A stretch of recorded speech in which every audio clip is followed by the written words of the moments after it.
Sometimes the smallest act of love is the loudest reminder that you matter.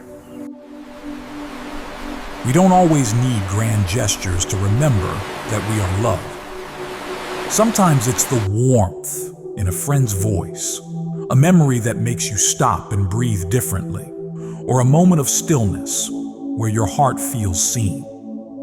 The world moves fast, faster than our emotions can keep up, and in the chaos, we forget. We forget how loved we are, how held we've been, and how gently God continues to speak our name even when we've stopped listening.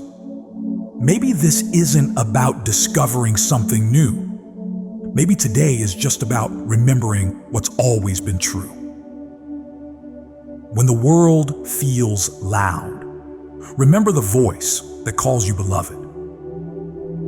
Noise has a way of convincing us it's truth.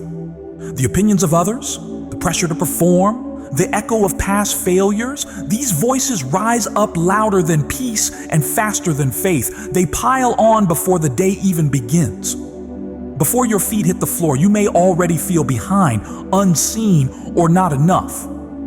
That's the work of a world that measures worth by what you achieve, not who you are. But there is a different voice, a quieter one perhaps, but a voice more constant than your doubt and more loyal than your fear. That voice called you beloved before anyone else ever had the power to name you. It didn't wait for your accomplishments. It spoke through grace, not volume.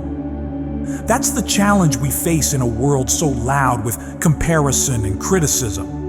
Can we still recognize the voice that whispers love over us when everything else demands performance?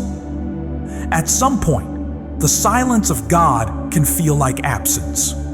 But that's the illusion the noise wants you to believe. God hasn't left.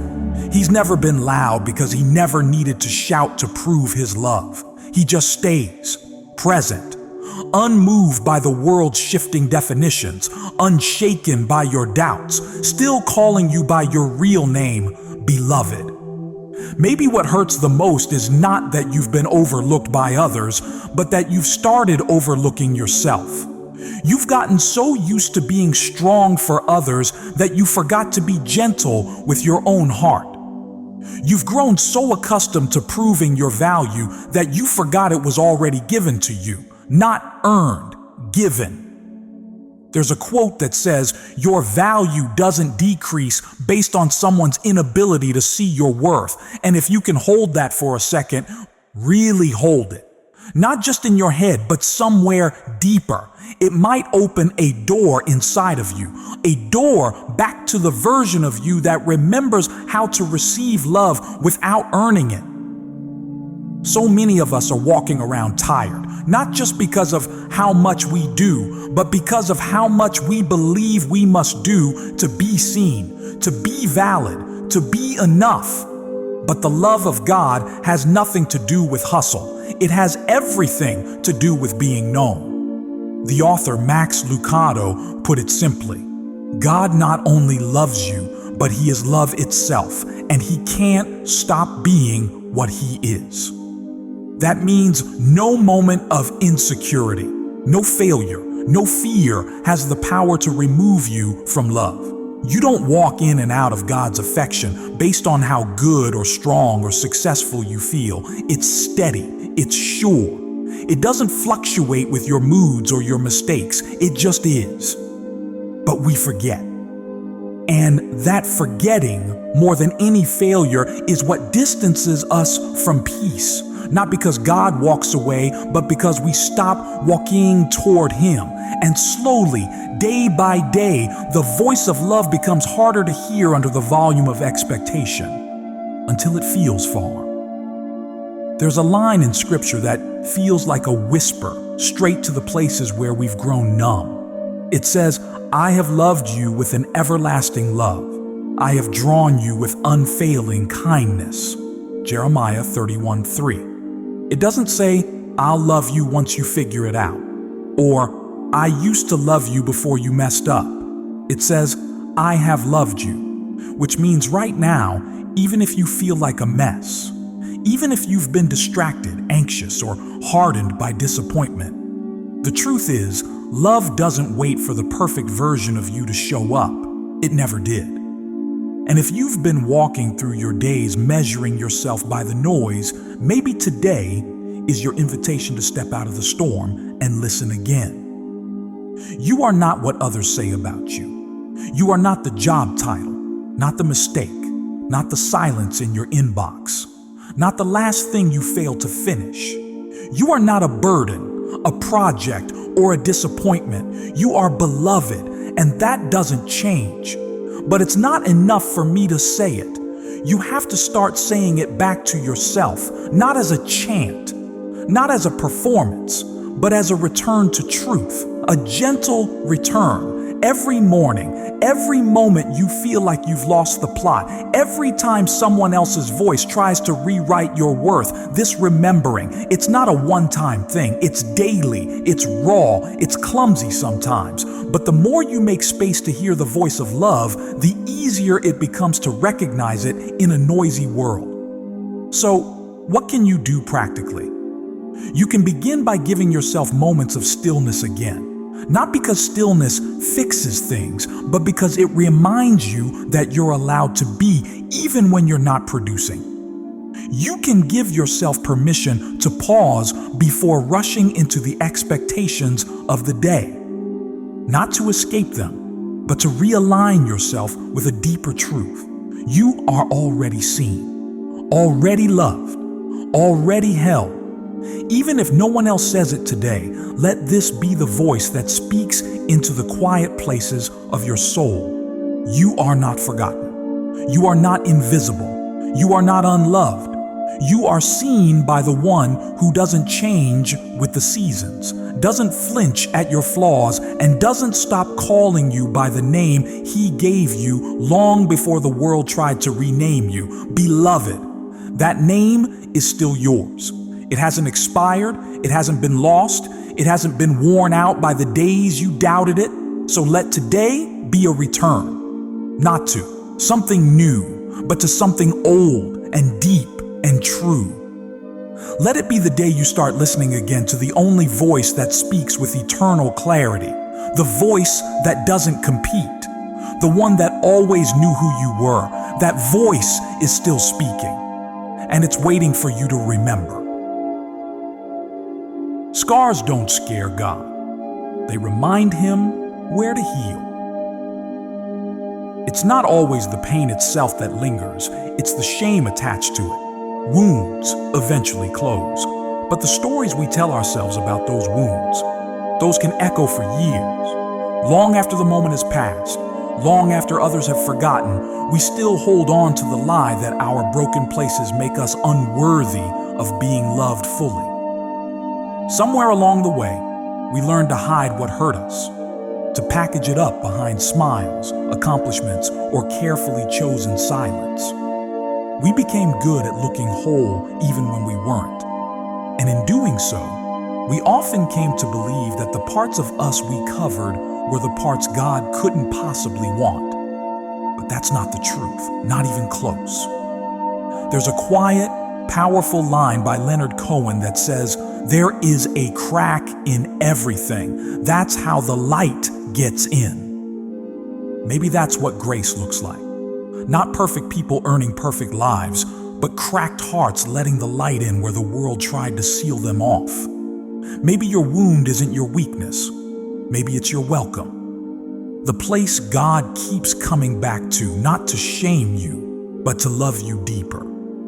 The truth is, God is not surprised by the parts of you that hurt. He's not reluctant to draw near just because you feel unworthy.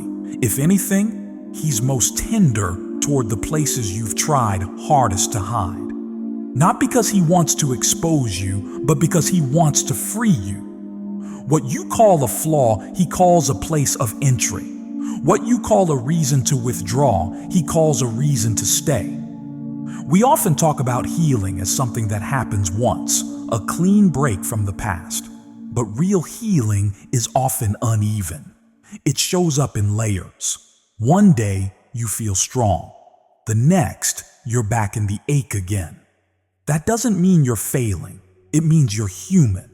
And God doesn't walk away from that kind of process. He stays with you in it. Timothy Keller once said, "To be loved but not known is comforting but superficial. To be known and not loved is our greatest fear. But to be fully known and truly loved is a lot like being loved by God." That's the heart of it. Real love doesn't flinch when it sees you fully. It draws closer. It makes room. It holds you in the very places others might not understand. When Scripture says He heals the brokenhearted and binds up their wounds, Psalm 147:3, it's not using poetic language for dramatic effect. It's speaking of something real, active, and daily. God doesn't wait for you to clean your wounds before He comes close. He doesn't need you to be eloquent about your pain. He comes to bind up what you can't explain, and He does it gently. But we fight that closeness, don't we? We fear that if we really let God in, if we brought Him into the parts we feel most ashamed of, He'd pull away. We forget that God never recoils from our reality. He stepped into it fully. He wore flesh. He bore bruises. He carried the weight of betrayal and agony so He could meet us there, not just in glory, but in grief.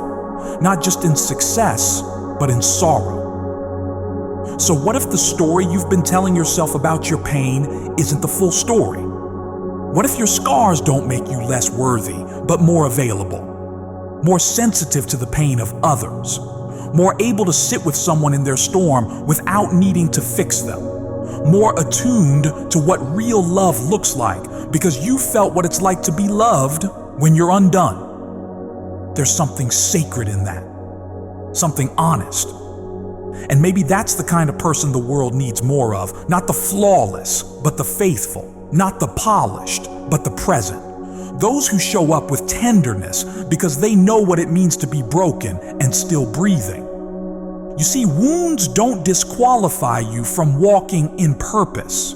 They prepare you to walk in compassion. The more you allow God to meet you in your brokenness, the more your life becomes a bridge for others to find that same comfort. You don't have to be the hero of your story. You just have to be real. That's where healing multiplies.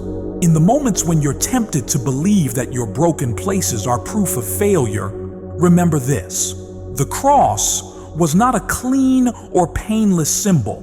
It was brutal. It was marked with wounds.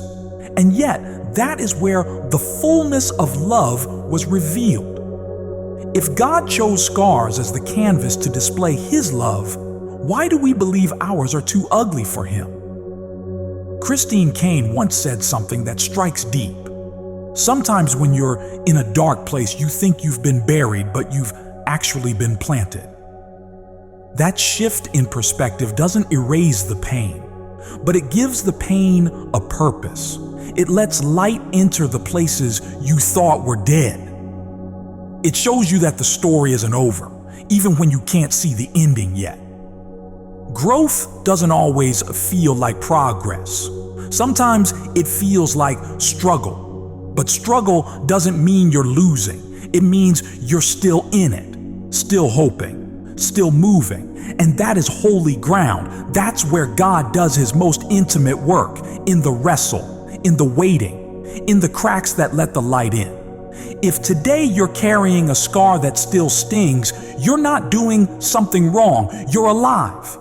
You've walked through something and made it to this side of the story. That matters. That counts. Don't minimize it. Don't rush past it. Let that scar speak, not to shame you, but to remind you of what you've survived.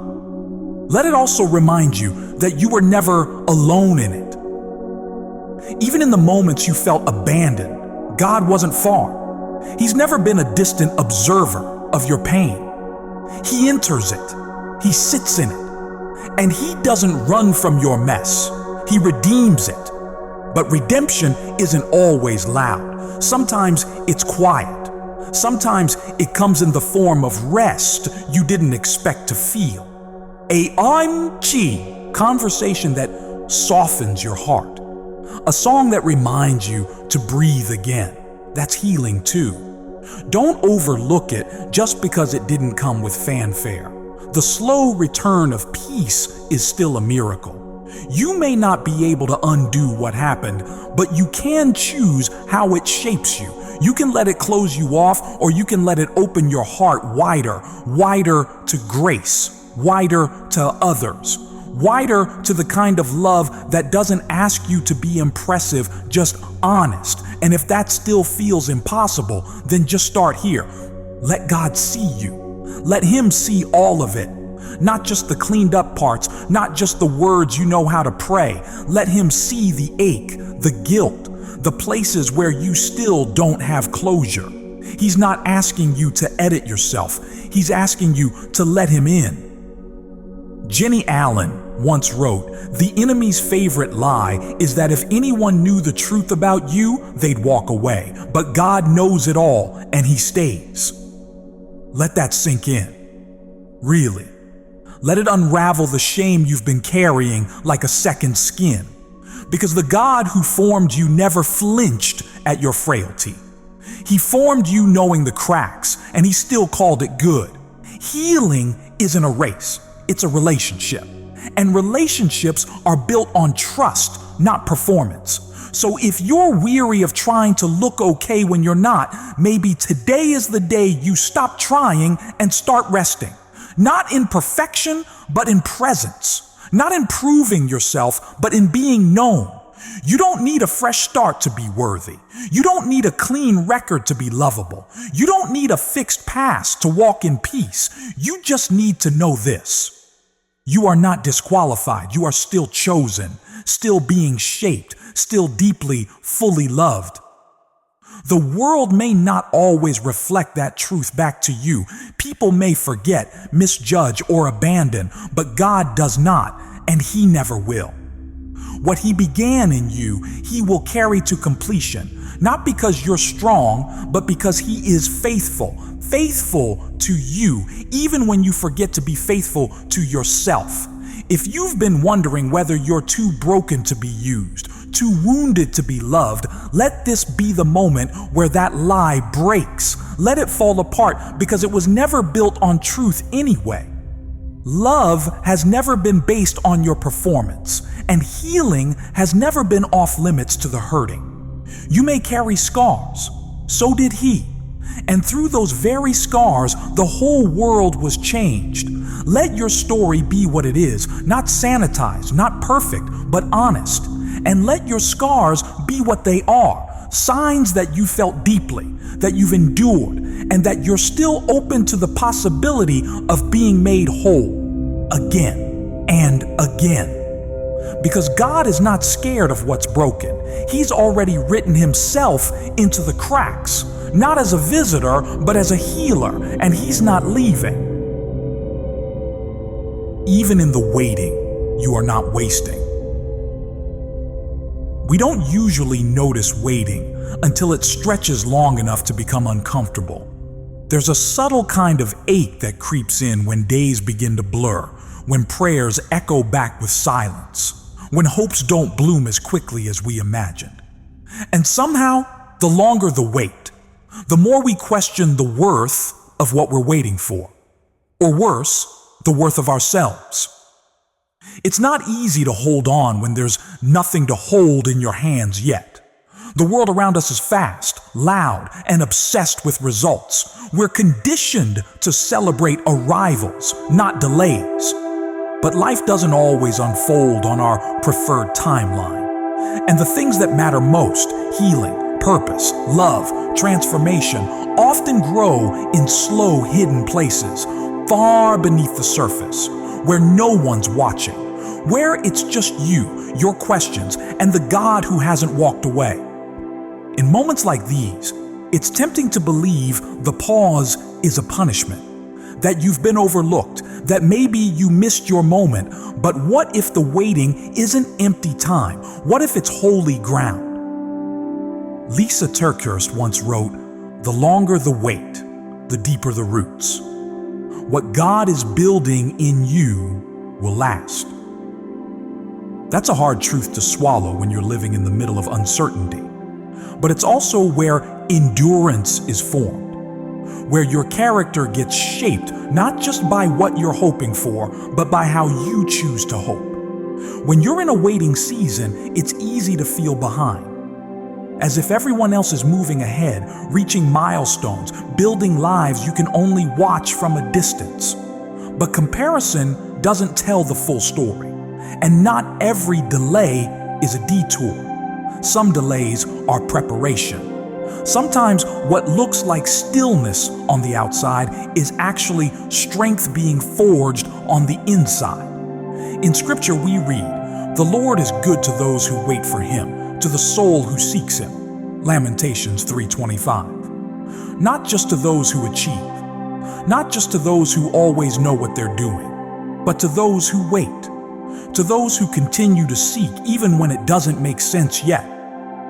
That's what faith looks like in real time. Not certainty, but persistence. Not perfection, but presence. The willingness to stay rooted when your heart wants to run. The courage to believe that unseen progress is still progress. That who you're becoming in the waiting is just as important as what you're waiting for. Waiting is not passive. It may be quiet, but it's not inactive. It's in the waiting that you learn to listen more deeply, to notice things you used to rush past, to pay attention to the small ways God is still showing up through a conversation that brings peace, a passage that stirs something in you, a moment of stillness that steadies your spirit. And if you're honest, you might admit that some of the deepest parts of who you are today were born out of the waiting, out of the seasons where nothing made sense, and you had to learn how to trust anyway. When you had to choose hope, not because it felt easy, but because giving up would have meant giving in to a version of life that was too small for your soul. Christine Caine says it beautifully. Sometimes when you're in a dark place, you think you've been buried, but you've actually been planted. That simple shift, seeing yourself not as forgotten, but as planted, can change everything.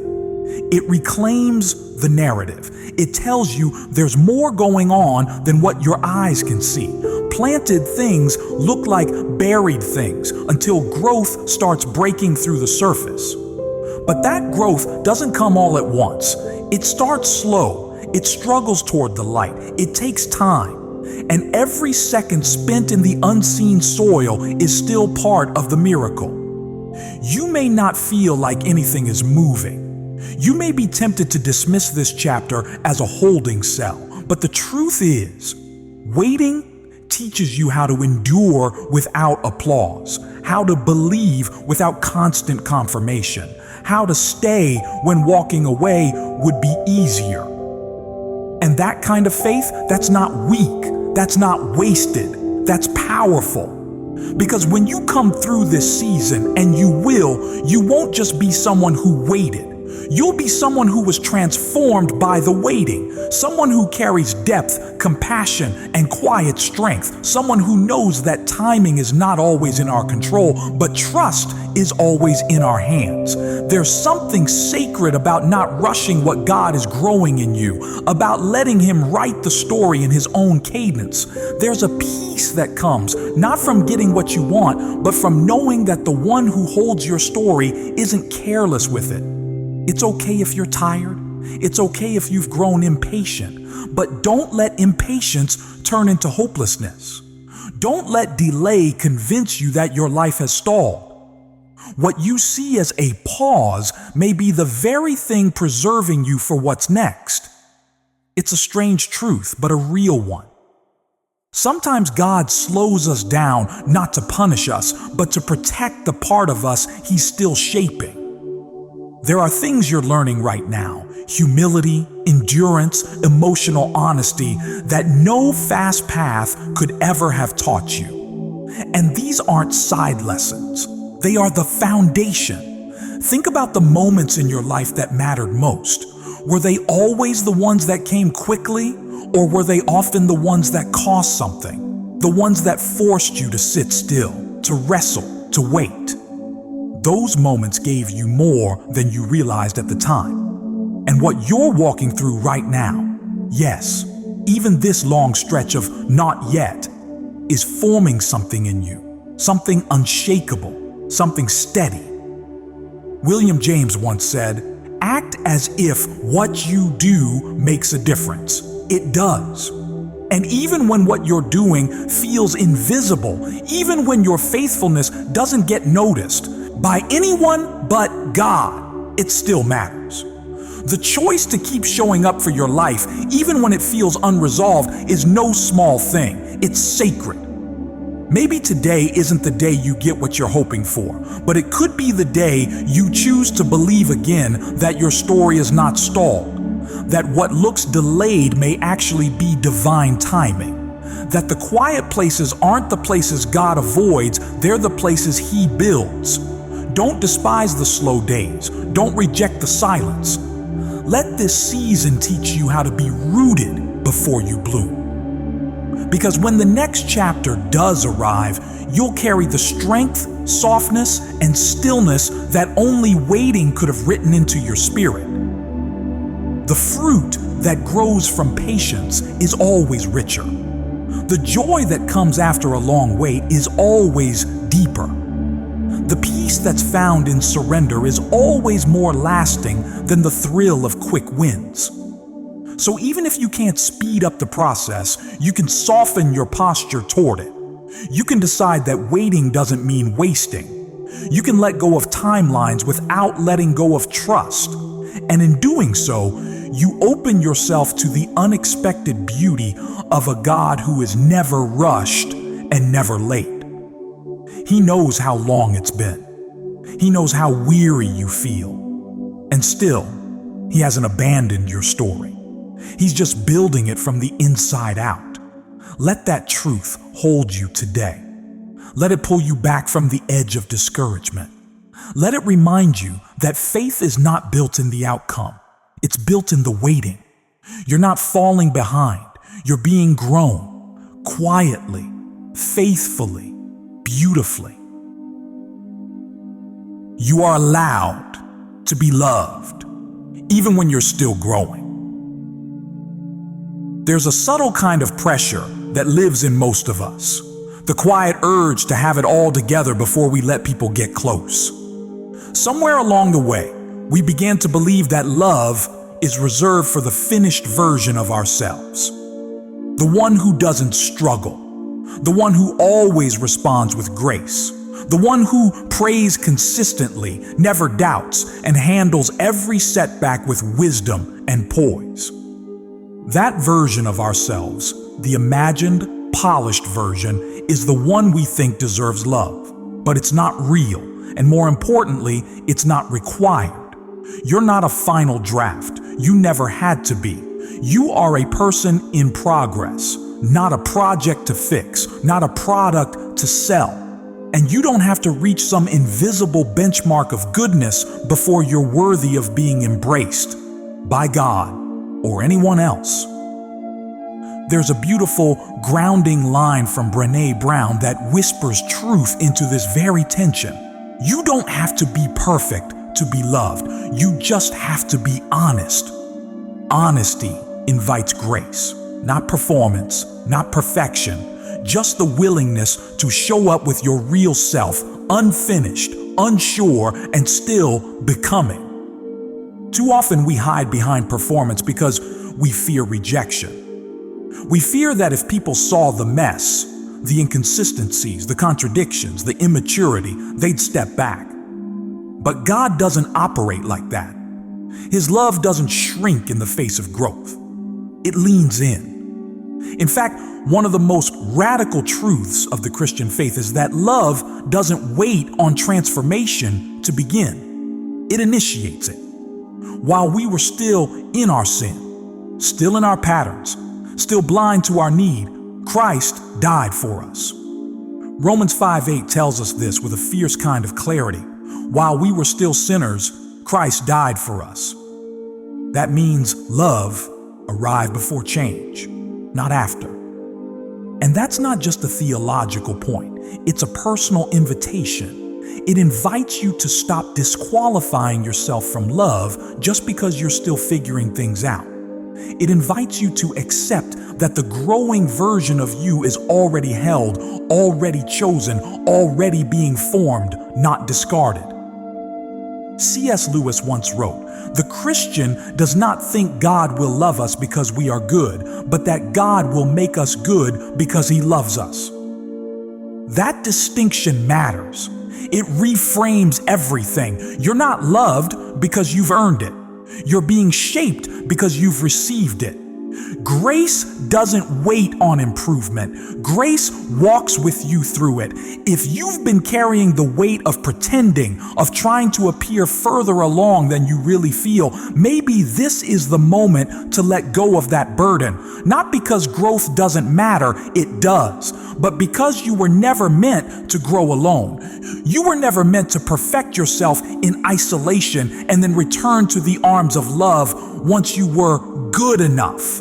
God's arms are open now for the version of you that still gets frustrated, for the version of you that still circles back to old habits, for the version that doubts your prayers, loses your temper, feels empty even while believing. All of those versions are already known, already seen, already surrounded by a love that doesn't quit. And it's in that safety, in that sacred shelter of being fully loved, that transformation actually begins to happen, not as a demand, not as a condition, but as a response to kindness, as the overflow of being gently pursued. That's the beauty of real love. It makes space for process. It doesn't rush the journey. It honors the steps, even when they're slow, even when they backtrack, even when they're messy and uneven. So if you're in a season of growth that feels more like chaos than clarity, you're not doing something wrong. You're human. You're becoming. And it's okay if that process is tender and vulnerable. That's exactly where love can do its deepest work. Maybe the lesson right now isn't to move faster. Maybe it's to allow yourself to be seen in the middle of it, to stop waiting until you've arrived to receive the comfort and encouragement you need. You don't have to wait until you've overcome the struggle to be worthy of compassion. You can ask for grace now. There's a quiet kind of courage in admitting you're still learning, that your faith isn't always certain, that your choices aren't always right, but that you're still showing up, still seeking, still saying yes to growth even when it's slow. That's the kind of courage heaven celebrates. We often assume God is impressed by strength, but Scripture points again and again to something else. It says, "A broken and contrite heart, O God, you will not despise." Psalm 51:17.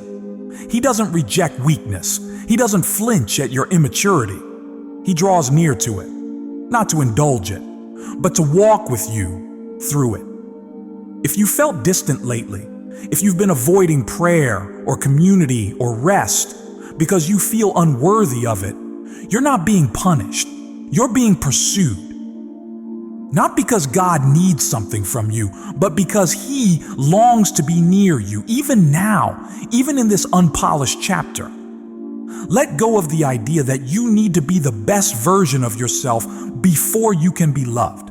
That version doesn't exist. Love isn't waiting on your achievement. It's inviting you into connection right here, right now. Jenny Allen captures this so well when she writes, "Go in confidence, not because you believe in yourself, but because you believe in who walks with you." That's the difference between striving and resting, between performance and presence. You don't have to be the source of your own security. You just have to know who's walking beside you. And when you know that, when you truly begin to believe that love is not dependent on your completion, something in you softens. You stop fighting yourself. You stop trying to prove your worth. And you begin to let love in, even in the places that still ache, even in the parts of you that feel unfinished, because love is not afraid of the mess. It doesn't wait for the room to be clean before entering. It walks into the disorder and sits with you. It brings peace, not by removing the struggle, but by staying through it. So much of the spiritual life is not about fixing yourself. It's about being honest about where you are and letting God meet you there. The Spirit does not demand performance. It offers presence. And presence is enough. Let today be the day you stop disqualifying yourself. Let it be the day you choose to believe, perhaps for the first time or the 100th, that you don't have to be perfect to be embraced. That the person you are right now is not an obstacle to love, but a recipient of it. That shift might seem small, but it will change the way you carry yourself. It will change the way you speak to yourself. It will change the way you walk through growth, not as someone trying to earn affection, but as someone already deeply loved. And when that becomes your foundation, growth becomes lighter. Not because it's easy, but because it's not lonely anymore. You're no longer pushing toward love. You're growing from it. God is not asking you to grow faster. He's asking you to trust that He hasn't stopped loving you while you're still becoming. Let that truth be enough to breathe again. Let it be enough to rest. Let it be enough to stop holding your breath until you're better. This moment, this exact version of you is already worthy of love. And from that place of belovedness, you can grow with freedom, not fear. Let love redefine your next step. There's a point in every journey where the question quietly changes from, am I loved, to what will I do with the love I've received? It's a subtle shift, but a powerful one. Because once you stop chasing love and start living from it, everything begins to realign. Your choices, your pace, your posture toward the world. Love is no longer a goal out in front of you. It's the ground you stand on. But this isn't just a soft idea to feel comforted by. It's an invitation, a call to movement. Love isn't stagnant. It doesn't sit still. It builds, it mends, it carries, it leads. And if you've remembered even just a little that you are loved, then maybe it's time to let that love rewrite the way you take your next step. That doesn't mean everything becomes easy. It doesn't mean the path ahead will be perfectly clear, but it does mean that the weight you've been carrying, the pressure to prove, to earn, to be someone more, is no longer your load to lift alone. You get to walk differently now, with less fear, with more clarity, with a new kind of courage, not the loud kind that forces itself forward, but the quiet kind that moves faithfully because it knows where it belongs. There's a line by William James that reads, "Act as if what you do makes a difference." It does. That's what walking in love begins to look like. Not grand gestures, not flawless execution, but intentional steps taken from a place of truth. Even the smallest act becomes meaningful when it's rooted in love. So what do you do next? You show up for your life again. Not because everything is resolved, but because love gives you the strength to begin again, even in the middle. You take the job interview, you return the call, you apologize, you forgive. You put one foot in front of the other, even if your legs still tremble from the weight of your past. You write the email. You walk back into the room. You set the boundary. You take the risk. Not because you're sure it will work, but because you're finally sure that your worth doesn't hang in the balance of success or failure. It's already secure.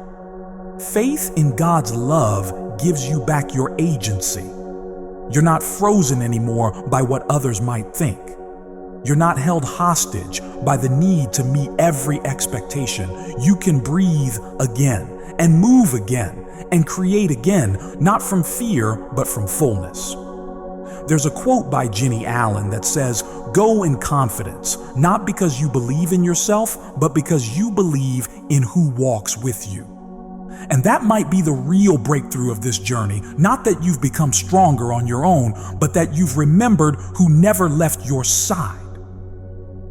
Love goes with you, always has, always will. And if love is with you, then fear doesn't have the final word. Insecurity doesn't hold the map. Regret doesn't dictate your rhythm. You get to rewrite what progress looks like. You get to redefine how success feels. It's no longer about proving your value. It's about pouring out the truth you now carry inside you. Even the hardest choices become clearer when you know they're not carrying your identity. You're no longer trying to earn rest. You're walking in the freedom that was already purchased for you. You're no longer trying to win love. You're living from it. Sometimes that looks like bold action. Other times, it's a whisper of trust, a decision to say no to what drains you, a decision to say yes to what heals you. Either way, your steps become sacred because they're guided by something more eternal than public opinion. They're guided by the steady hand of love. Scripture says, "Be strong and courageous. Do not be afraid, for the Lord your God is with you wherever you go." Joshua, John 9. That verse isn't just about war or wild success. It's about life. It's about ordinary people learning to move forward with extraordinary assurance that they are not alone, and neither are you. So if there's a next step you've been afraid to take because you felt too uncertain, too unworthy, too unfinished, maybe this is your moment, not to rush, not to conquer, but to begin. Gently, intentionally, courageously, from a place of peace. Let love lead this time. Let it be the reason you return to the path, not the pressure to get everything right. Let it be the voice you listen to, not the noise of fear. Let it be the light on your next step, not the demand to map out the whole road. You were never expected to do this alone. You were never meant to live from scarcity or shame. You were created to be connected to the one who formed you, who sees you, who loves you without end. So walk forward. Not perfectly, but presently, fully aware that you are loved even in uncertainty, empowered by that love to keep going. And when you stumble, you won't be disqualified, you'll be held. When you question your direction, you won't be dismissed, you'll be reminded.